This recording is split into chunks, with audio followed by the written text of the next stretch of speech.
દેવભૂમિ દ્વારકાથી જ્યાં પીજીવીસીએલના કર્મચારીઓ સામે ગંભીર આક્ષેપો છે। કર્મચારીઓ જેટકો ઓફિસમાં જુગાર રમતા હોવાનો આક્ષેપ છે।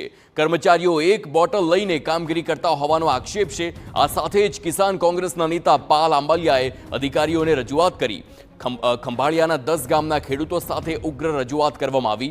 ખેડૂતોને પાક માટે વીજ પુરવઠો નહીં મળતા રોષે ભરાયા।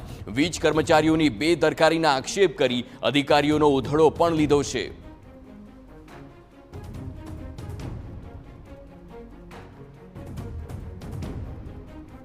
તો હાલ મગફળી સહિતના પાકમાં પિયત માટે વીજ પુરવઠો ખૂબ જ જરૂરી છે। તેવામાં પીજીવીસીએલ દ્વારા વીજળી નહીં અપાતી હોવાના રાવ છે, જેને લઈ પાલ આંબલિયા સહિતના ખેડૂતો ઓફિસે પહોંચ્યા હતા અને અધિકારીઓને ઉગ્ર રજૂઆત કરીને ઉધડો લીધો હતો। આખો વિડીયો જુઓ।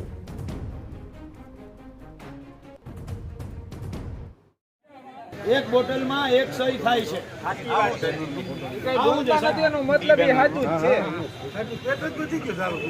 નો જે ઓલું સબસ્ટેશન છે ત્યાં આપણા કર્મચારીઓને જુગાર રમવાનો ટાઈમ મળતો હોય અને આપણે આ લોકોની માંગણી જે છે આ માંગણી જે છે એના માટે માણસો ન હોય સાહેબ અને જુગાર રમવાનો ટાઈમ આપણા કર્મચારીઓને મળે છે।